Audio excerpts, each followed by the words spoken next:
There's a big white cloud there that is camouflaged. The Jenny is aerobatic, believe it or not, and if you had seen it while it was under construction, you would have said, there ain't no way. But it is, and we're still looking for the Delcy. Oh, he's up there goofing around looking for it. Usually what happens is they will throw the Delcy overboard and it'll stream out and then it backs up. The idea is to throw it overboard. Right about now would be good. I'm glad you're keeping everybody's eyes up top, as indeed you should, but I'm afraid that we...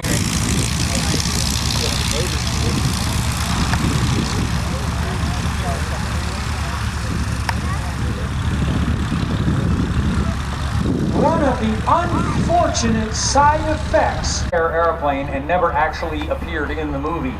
It's painted up in camouflage, and it's rather amazing with all that purple on it. And you would say, why did they put such a crazy color on it? It's just garish to me, but it's absolutely amazing. If you take an aerial picture of that runway sitting on an ordinary full-top grass runway like here, it's changed to be purple for some reason, some optical reason. It is a capture operation.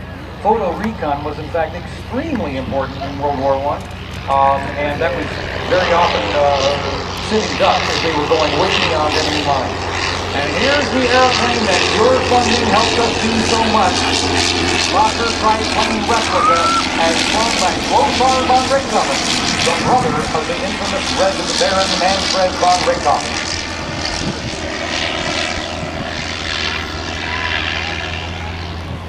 And here, on what we consider to be the good guy side, is Lieutenant James Glenn flying the Southwest Bus.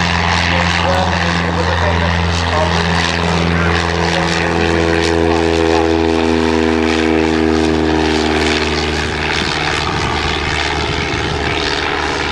By the way, we're pleased to present this to you. I know that a certain generation, say if you grew up in the 1960s, that your initial orientation to World War I aviation came by the way of Snoopy and the characters of Charles Schultz. Exactly. Von Richthofen was one of the most dangerous German pilots out there. Well, here comes, if you will, a rumbler doing photo recon. Now remember, this is a plane which is taking pictures of valuable installations behind Allied lines, troop movements especially, and is going to take pictures of where the the trenches are, where the troop movements are, and it's very valuable strategic material, and I'm sure that the Allied generals would wish that the Rumbler wasn't up there taking those pictures. In the early days of World War I, they didn't even think about arming the airplanes. Unfortunately, as throwing bombs over the side, pilots started arming themselves with sidearms, which graduated to rifles, and well, the next thing you know, they're putting machine guns on them, and now you've got full-blown aerial combat. There's the famous anecdote about the forward-firing machine gun right through the propeller, but it initially was not synchronized. Tell them about that. Well, originally, the first time they tried to fire through the propeller, they chewed the blades right off it. Later on, they devised a method of deflecting the bullet. So much was this a classified secret that this new airplane fitted with the interrupter gear was told to stay away from the front. However, the Germans did capture one, and they said, oh, look at what we got here.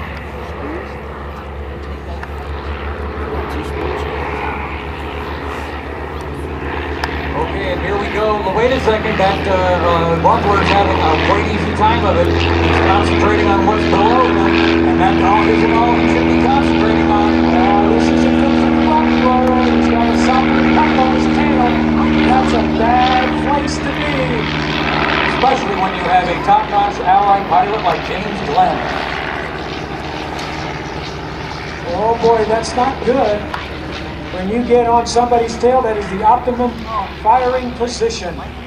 Okay, and now I think our talented friend here we have. Uh-oh, wait a second. I think something else quite serious happened here. What was that slogan we said at the beginning? Beware of the Hun in the sun. Well, now we're going to turn the part of the microphone over here, over to World War I historian and our good friend and colleague, Mike O'Neill. I think that's my wife clapping. Well, if you look carefully, guys, you have the Sopwith Cup coming in low on your left. Trailing very close behind is that beautiful Fokker triplane. We stopped with Pup, was built by the volunteers here at the museum, and it's in the colors of Jimmy Glenn at 10 Victory A's from Canada. The triplane is in the colors of von Richthofen's brother, Lothar, and it looks like he's got the upper hand at this point.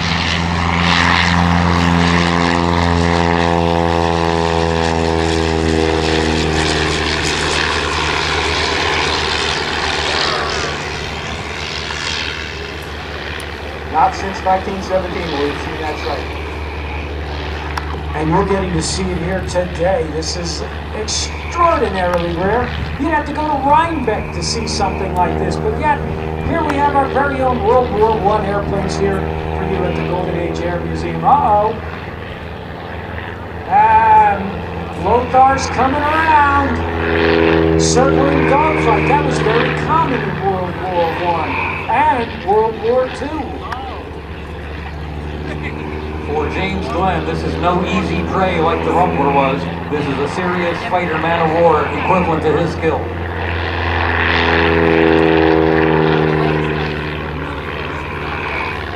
The other thing to take into consideration, one of the reasons why Manfred von Richthofen liked the triplane was because of its maneuverability. It was a slower airplane than some of the other German fighters, but he just loved the maneuverability on this airplane. He could outturn his enemy, which of course helped his kill score. By the way, notice that the choreography you're seeing here, which of course was an absolute life or death gamble, was later replicated in World War II and was later picked up classically. Whenever you have the depiction of dogfighting, it is of two planes flying in circles, semicircle to each other and trying to get the advantage.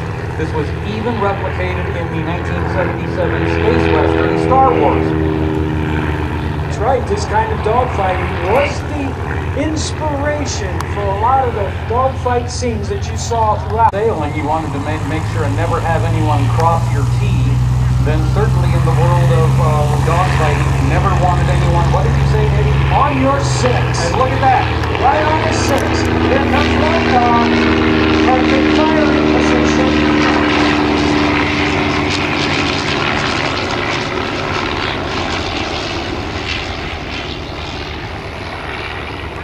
And the genial French gentleman we've just had up here on the announcing stand looks like René Fonck or maybe Raoul Lufberry, and that was Mike O'Neill. Thanks so much, Mike. Surface. It's another smaller wing between the landing gear. Here's that Sopwith Pup.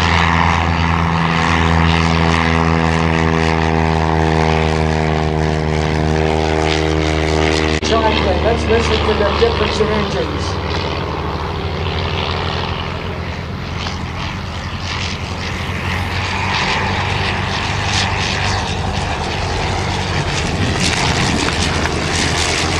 For all the chivalry and all of the apparent honor and the great imagery that was capitalized on so much, most of this came from the 1920s.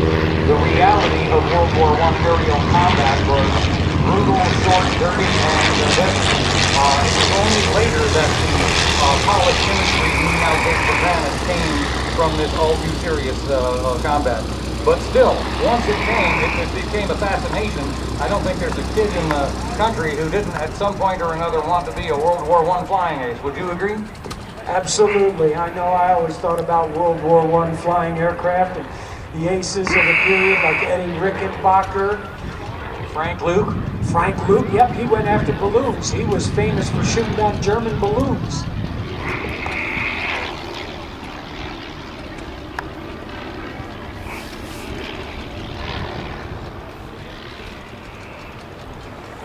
If you were wondering, why do we call them biplanes and triplanes, we're going to go through this very easily. It's very simple. Anderson, later built by the German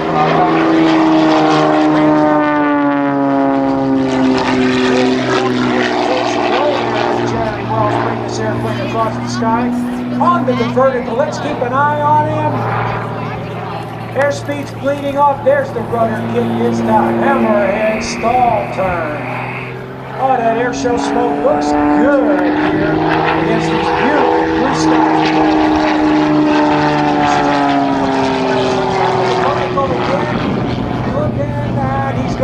over the top. This is the inside or barnstormer.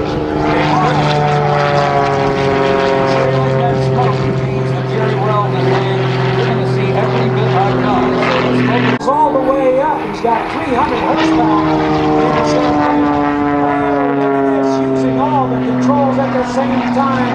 It's called the slow roll. Drags that roll out almost to the vertical. Coming over the top. There's that 45-degree downline, waiting for it. 1, 2 points out. That's half of the Cuban air. Let's see if he does the other half. Vertical again. Coming around over the top, he's weightless right there. There it is, the 45-degree downline. 1, 2 points back to straight and level. The Cuban 8. That is a lot of fun to fly. Onto the vertical, coming over the top. Holds the airplane inverted this time. All the blood's going to his brain. It's very painful to do this.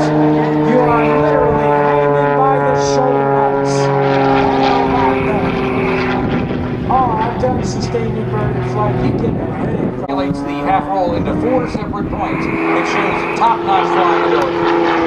This one actually confirmed when it's upside down. Isn't that cool?